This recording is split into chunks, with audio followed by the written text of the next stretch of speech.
रांची और हजारीबाग समेत देश के 45 स्थानों पर रोजगार मेले का आयोजन। प्रधानमंत्री ने 71,000 से ज्यादा युवाओं को दिए नियुक्ति पत्र।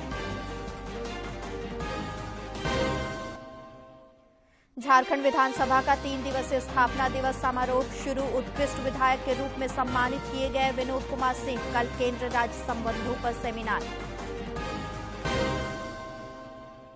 मुख्यमंत्री हेमंत सोरेन ने आरक्षण संशोधन को दी स्वीकृति। राज्य में आरक्षित कोटे से अब 77% सीटों पर होगी नियुक्तियां।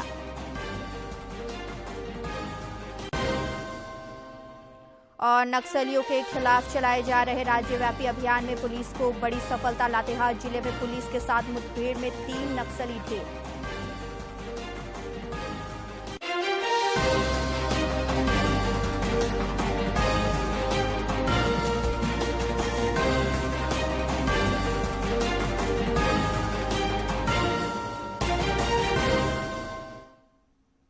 नमस्कार, खबरें झारखंड में आपका स्वागत है। मैं हूं मंजुषा भारद्वाज और अब समाचार विस्तार से।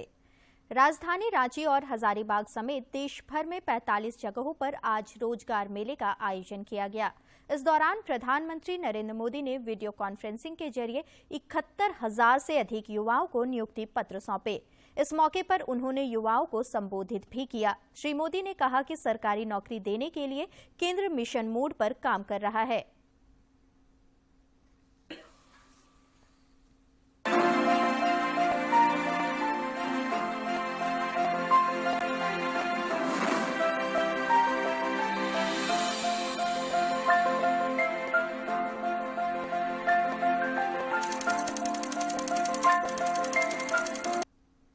अवसर पर अपने आशीर्वचनों से हम सभी का,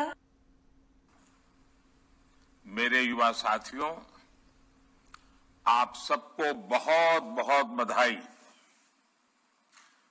आज देश के 45 शहरों में 71,000 से ज्यादा युवाओं को नियुक्ति पत्र दिए जा रहे हैं।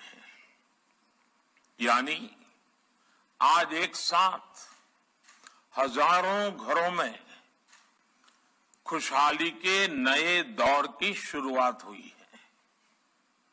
पिछले महीने आज के ही दिन धनतेरस पर केंद्र सरकार की तरफ से 75,000 नौजवानों को नियुक्ति पत्र बांटे गए थे। अब आज का ये विशाल रोजगार मेला दिखाता है कि सरकार किस तरह गवर्नमेंट जॉब देने के लिए मिशन मोड में काम कर रही है। साथियों, पिछले महीने जब रोजगार मेले की शुरुआत हुई थी तो मैंने एक और बात कही थी। मैंने कहा था कि विभिन्न केंद्र शासित प्रदेश, एनडीए और भाजपा शासित राज्य भी इसी तरह रोजगार मेले का आयोजन करते रहेंगे। रांची में सेम्बो स्थित सीआरपीएफ केंद्र में रोजगार मेले का आयोजन किया गया, जहां जनजातीय मामलों के केंद्रीय मंत्री अर्जुन मुंडा बतौर मुख्य अतिथि शामिल हुए।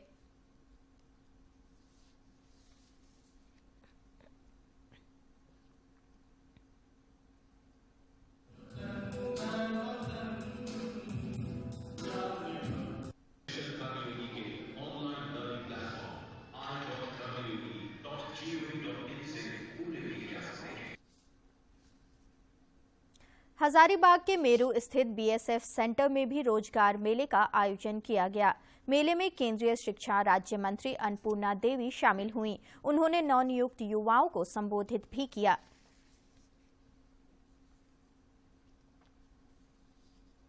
मेरू कैंप के साथ हमेशा इसी तरह से हमें हौसला अफजाई करते रहे। मैं समय समय पे होकर पर्यावरण के प्रति अभिनंदन एवं स्वागत करते हैं। यानी धनतेरस के दिन से शुरुआत हुई। आदरणीय प्रधानमंत्री श्री नरेंद्र मोदी जी ने 10 लाख युवाओं को रोजगार देने की बात, नौकरी देने की बात, जो उन्होंने एक संकल्प लिया है, उसकी शुरुआत पिछले अक्टूबर से शुरू हुई। ये दूसरा ये चरण है और आज लगभग 71,000 से ज्यादा अभ्यर्थियों को आज नियुक्ति पत्र दिए जा रहे हैं। झारखंड विधानसभा का 3 दिवसीय स्थापना दिवस समारोह शुरू हो गया है। राज्यपाल रमेश बैस ने इसका उद्घाटन किया। मौके पर मुख्यमंत्री हेमंत सोरेन, विधानसभा अध्यक्ष रविन्द्रनाथ महतो और संसदीय कार्य मंत्री आलमगीर आलम भी मौजूद थे। इस दौरान भाकपा माले विधायक विनोद कुमार सिंह को उत्कृष्ट विधायक के सम्मान से नवाजा गया। समारोह के दूसरे दिन कल केंद्र राज्य संबंधों पर एक सेमिनार का भी आयोजन किया गया है, जबकि आखिरी दिन बाल संसद का आयोजन होगा।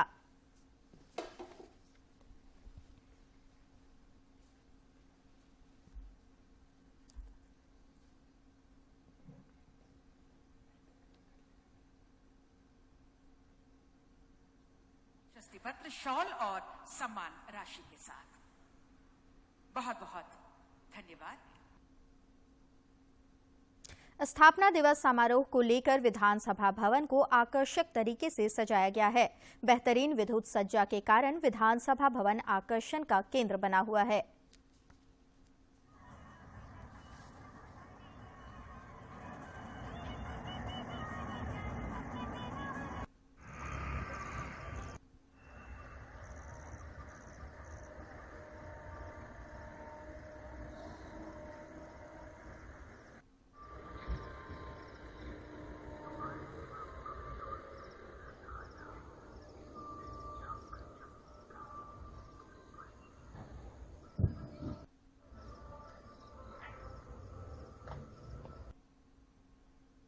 मुख्यमंत्री हेमंत सोरेन ने आरक्षण संशोधन विधेयक को स्वीकृति प्रदान कर दी है।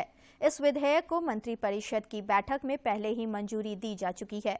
इसके तहत राज्य की सरकारी नौकरियों में मेरिट कोटे से 23% और आरक्षित कोटे से 77% नियुक्तियां होंगी। मुख्यमंत्री हेमंत सोरेन से केंद्रीय सरना समिति के अध्यक्ष के नेतृत्व में विभिन्न आदिवासी संगठनों और समितियों से जुड़े प्रतिनिधि मंडल ने मुलाकात की। इस दौरान प्रतिनिधि मंडल ने मुख्यमंत्री को ज्ञापन सौंपकर नगर निकाय चुनाव के एकल पद को आरक्षित करने में हुई त्रुटियों से अवगत कराया और इसमें सुधार का आग्रह किया।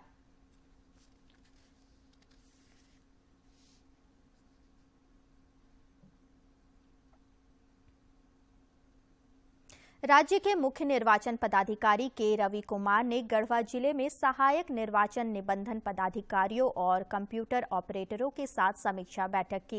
इस दौरान उन्होंने कहा कि बीएलओ के साथ सभी सहायक निर्वाचन निबंधन पदाधिकारियों को शिविर लगाकर मतदाता सूची विशेष संक्षिप्त पुनरीक्षण का काम करना होगा। उन्होंने यह भी कहा कि आवश्यकता पड़ने पर डोर टू डोर भी अभियान चलाया जाए।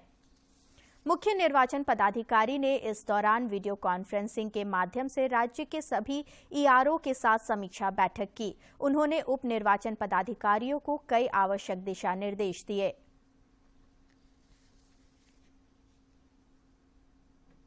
राज्य के शिक्षा सचिव के रवि कुमार ने गढ़वा दौरे के क्रम में नशा करने के आरोप में एक प्रधानाध्यापक को बर्खास्त कर दिया, जबकि प्रधानाध्यापक को बचाने के आरोप में प्रखंड शिक्षा प्रसार पदाधिकारी को निलंबित करने का निर्देश जिला शिक्षा पदाधिकारी को दिया।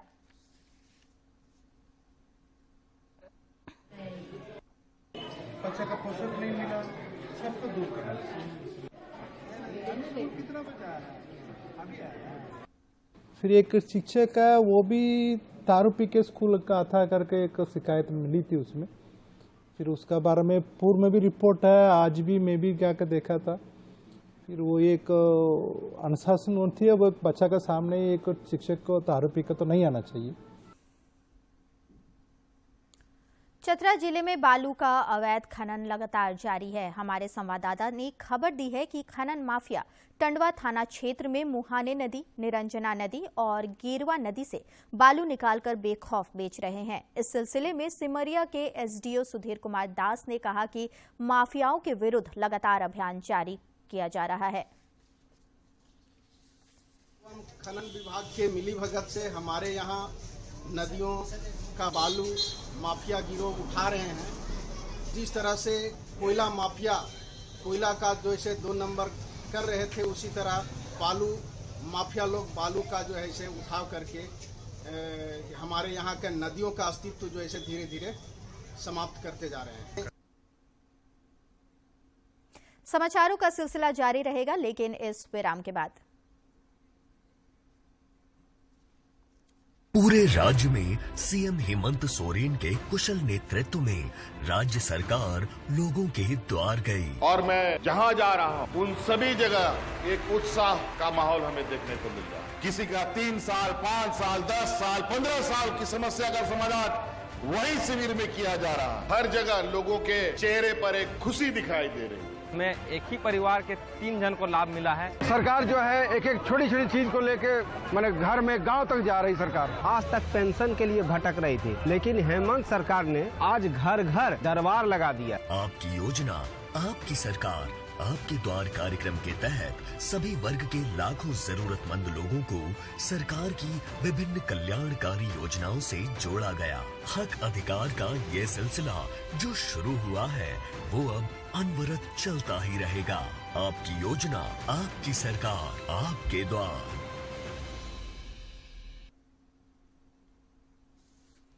ब्रेक के बाद एक बार फिर से आपका स्वागत है। नक्सलियों के खिलाफ चलाए जा रहे राज्यव्यापी अभियान में पुलिस को बड़ी सफलता मिली है। लातेहार जिले के बेंदी जंगल में कल शाम पुलिस ने मुठभेड़ में जेजेएमपी के 3 उग्रवादियों को मार गिराया।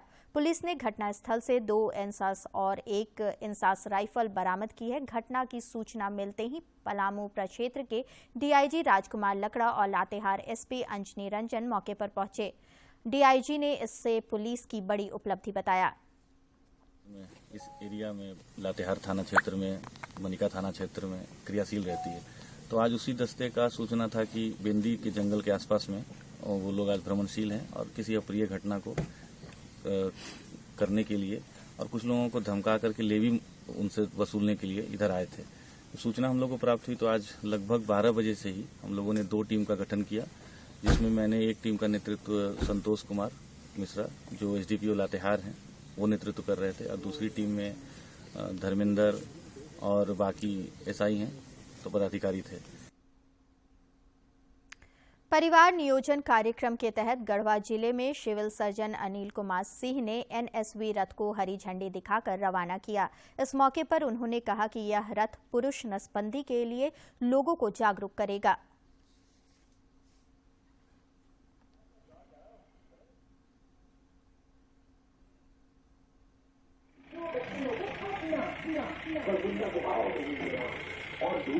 पुरुष नसबंदी माह जो 21 नवंबर से 20 दिसंबर तक चलेगा के प्रचार प्रसार हेतु एनएसवी रथ को रवाना किया।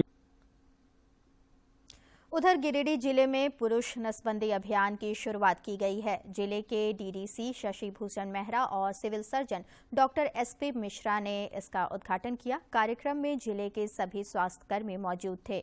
मौके पर डीडीसी ने कहा कि बढ़ती जनसंख्या को नियंत्रित करने के लिए हम सभी को मिलकर प्रयास करना चाहिए।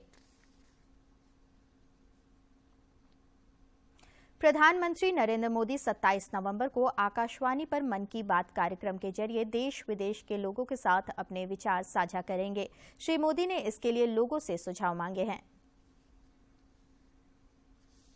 मन की बात है जन जन की, संघर्षों के कुछ किस्से, कहानी कुछ सफलताओं की, अनकही विरासत की, उम्मीदें नए भारत की। महीने के आखिरी रविवार का रहता है इंतजार, मलयाचल के आंचल से विंध्याचल के आंगन तक, ब्रह्मपुत्र के घाट से हिमालय के विस्तार तक होती है मन की बात प्रधानमंत्री के साथ। तो सुनिए इस महीने 27 नवंबर सुबह 11 बजे मन की बात आकाशवाणी और दूरदर्शन के सभी चैनलों पर आप भी माननीय प्रधानमंत्री के मन की बात का हिस्सा बन सकते हैं। इसके लिए आप अपने सुझाव post box number 111 Akashvani Delhi पर भेज सकते हैं और नमो ऐप या माईगॉव के ओपन फोरम में पोस्ट कर सकते हैं।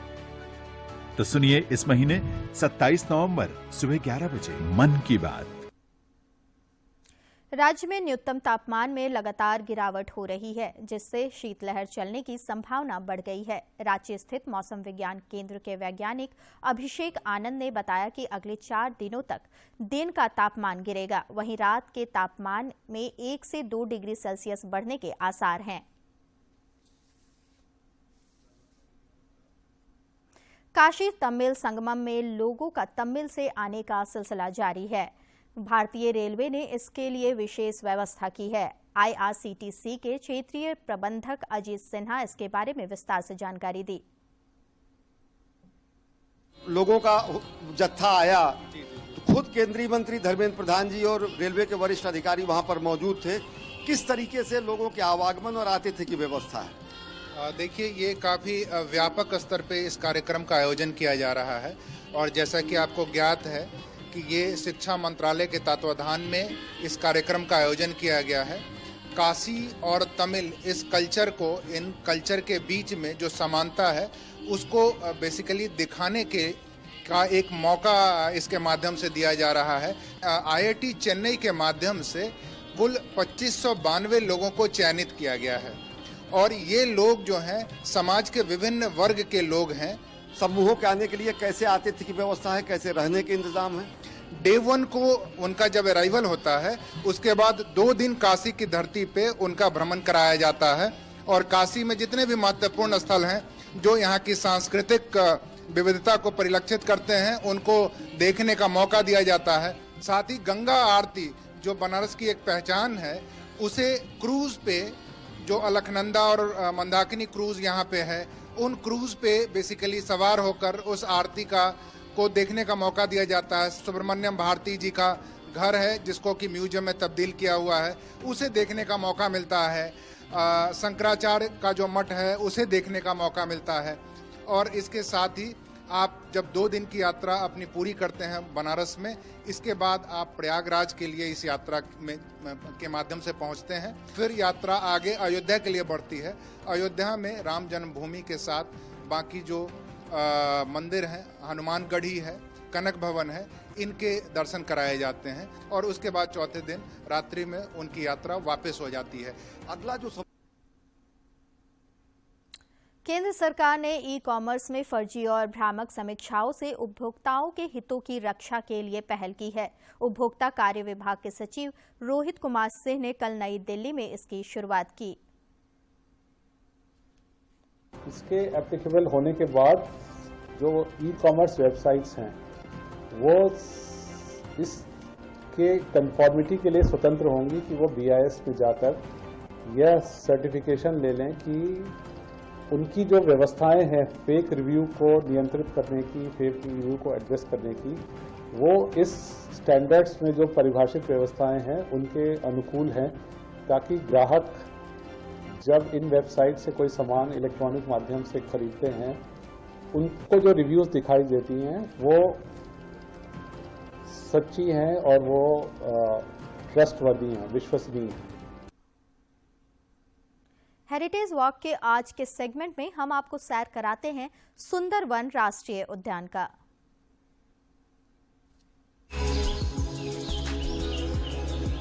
सुंदरवन राष्ट्रीय उद्यान, जो कि भारत का एक प्रमुख राष्ट्रीय उद्यान है, जिसे दुनिया के सबसे बड़े मैंग्रोव जंगल के रूप में जाना जाता है।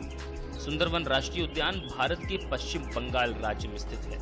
ये राष्ट्रीय उद्यान एक टाइगर रिजर्व और एक बायोस्फीयर रिजर्व भी है। सुंदरवन राष्ट्रीय उद्यान सुंदरवन डेल्टा का अहम भाग है, जिसे मैंग्रोव वन और बंगाल टाइगर्स की सबसे बड़ी आबादी के नाम पर भी जाना जाता है। साल 1987 में सुंदरवन नेशनल पार्क को यूनेस्को की विश्व धरोहर स्थल में शामिल किया गया था। तो वहीं साल 1966 के बाद से ही सुंदरवन एक वन्य जीव अभयारण्य के रूप में जाना गया है।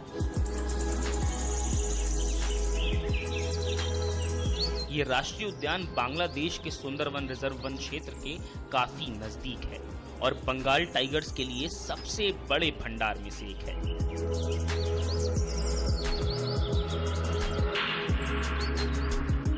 ये राष्ट्रीय उद्यान विभिन्न प्रकार के पक्षियों, सरीसृपों और अकशेरुकी प्रजातियों का घर भी माना जाता है।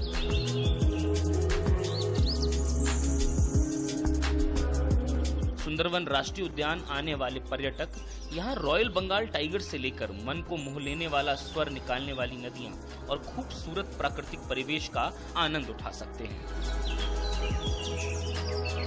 Bureau report, DD news. देश में 18 से 24 नवंबर तक रोगाणुरोधी जागरूकता कार्यक्रम चलाया जा रहा है। दवा का असर नहीं होना एक ऐसी स्थिति होती है जो अत्यधिक दवा के सेवन से उत्पन्न होती है। दवाएं बीमारियों के इलाज में काफी उपयोगी होती हैं, लेकिन यदि इनका अधिक व अनावश्यक प्रयोग किया जाए तो एंटीमाइक्रोबियल या एंटीबायोटिक रेजिस्टेंस का कारण हो सकता है।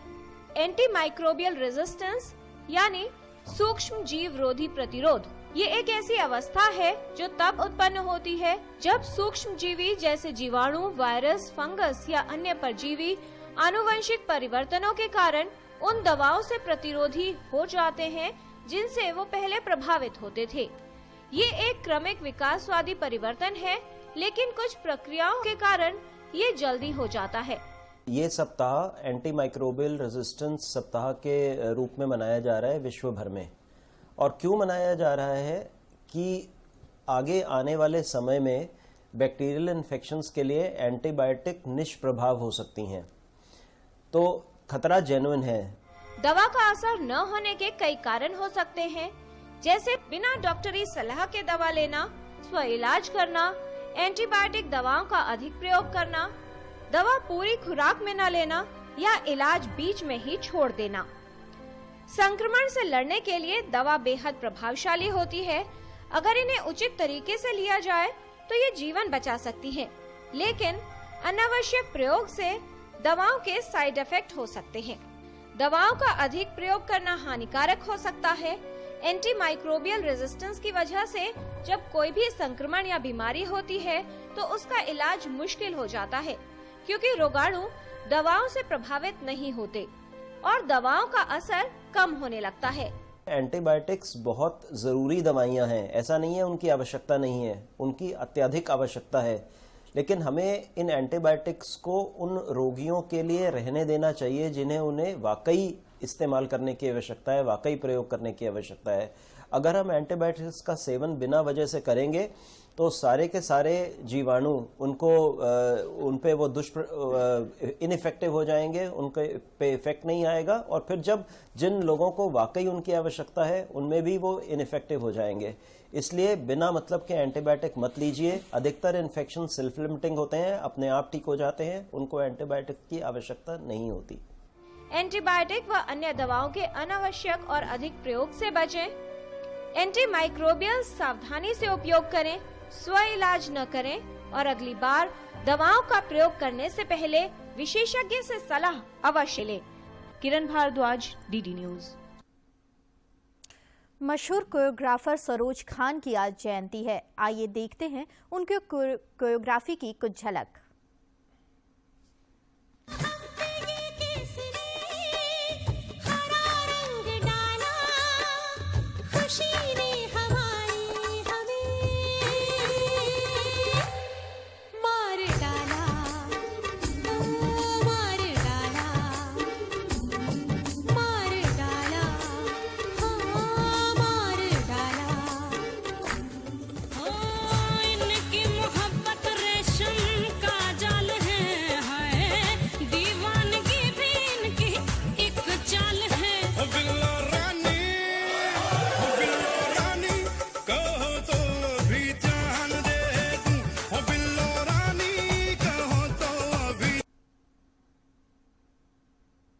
सामान्य तौर पर जिस टॉपिक पर हमें जानकारी नहीं रहती है हम उसे गूगल पर सर्च करते हैं, लेकिन गूगल ने इस बार जनजातीय समाज की एक बेटी को सर्च कर सम्मानित किया है। देखते हैं यह रिपोर्ट।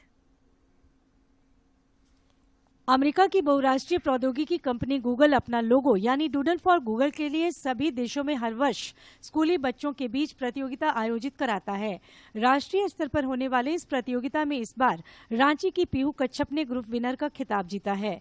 लोगो डिजाइन से जुड़ी इस प्रतियोगिता के पहले चरण में लगभग 1.5 लाख प्रतिभागियों ने हिस्सा लिया था, जबकि अंतिम चरण होते होते 20 प्रतिभागियों में पीहू का चयन ग्रुप विनर के रूप में हुआ है। मेरा फर्स्ट टाइम एक्सपीरियंस था कि हम प्लेन में बैठे। पहले तो डर लग रहा था कि बाप रे कैसे होगा। उसके बाद हम लोग वहाँ पे एयरपोर्ट पे पहुँचे, फिर वहाँ पे हमें लेने के लिए आए थे लोग। उसके बाद हम लोग होटल गए, ली मेरिडियन होटल। वहाँ पे गए, थोड़ा सा रेस्ट वगैरह किए, फिर लंच किए। उसके बाद हम लोग को बोला गया कि आप लोग को यानी कि नीचे थोड़ा सा दिल्ली घुमाया जाएगा, तो आप लोग को रेडी होकर के आ जाना है। और हम लोग रेडी हुए, नीचे गए, फिर हम लोग को म्यूजियम ऑफ इल्यूजन घुमाया गया, फिर राष्ट्रपति भवन और इंडिया गेट। पीहू कच्छप और उनकी मम्मी पूनम टोप्पो के लिए ये पहला मौका था जब उन्होंने फ्लाइट से दिल्ली की यात्रा की हो। गूगल की ओर से दी गई सुविधाएं और राष्ट्रीय स्तर पर हुए प्रतियोगिता का हिस्सा बनकर पीहू की मां पूनम किरकिट्टा भी काफी उत्साहित नजर आ रही हैं। कि हम पीहू का डूडल फॉर गूगल में as a group winner selection हुआ है और हमारा फर्स्ट टाइम एक्सपीरियंस था कि हम पीहू को लेके डूडल फॉर गूगल के लिए दिल्ली गए। पीहू के पापा भी बेटी की उपलब्धि से फूले नहीं समा रहे हैं। उन्हें इस बात की बेहद खुशी है कि बेटी ने गूगल के लिए ड्राइंग बनाकर डूडल फॉर गूगल के लिए ग्रुप विनर बन गई हैं। आज इतना बड़ा मुकाम में पहुंची है, हमको बहुत खुशी की बात है। हमको खुशी लग रहा है, परिवार को खुशी लग रहा है, हमारे रिलेशन जितना सबको इतना सारा गिफ्ट लेकर आए हैं, गिफ्ट वगैरह लेकर आए, प्राइज लेकर आए, बाकायदा ग्रुप विनर बनी है, तो खुशी की बात है। 7वीं कक्षा में पढ़ाई कर रही पीहू कच्छप ने गूगल के लिए लोगो डिजाइन करके बड़ी उपलब्धि हासिल की है। छोटी सी उम्र में लोगो डिजाइन करने में महारत हासिल करने वाली पीहू आगे चलकर फैशन डिजाइनर बनना चाहती हैं। रांची से कर्मवीर की रिपोर्ट। और अंत में मुख्य समाचार एक बार फिर। रांची और हजारीबाग समेत देश के 45 स्थानों पर रोजगार मेले का आयोजन। प्रधानमंत्री ने 71,000 से ज्यादा युवाओं को दिए नियुक्ति पत्र। झारखंड विधानसभा का 3 दिवसीय स्थापना दिवस समारोह शुरू। उत्कृष्ट विधायक के रूप में सम्मानित किए गए विनोद कुमार सिंह। कल केंद्र राज्य संबंधों पर सेमिनार। मुख्यमंत्री हेमंत सोरेन ने आरक्षण संशोधन को दी स्वीकृति। राज्य में आरक्षित कोटे से अब 77% सीटों पर होगी नियुक्तियां। और नक्सलियों के खिलाफ चलाए जा रहे राज्यव्यापी अभियान में पुलिस को बड़ी सफलता। लातेहार जिले में पुलिस के साथ मुठभेड़ में 3 नक्सली ढेर।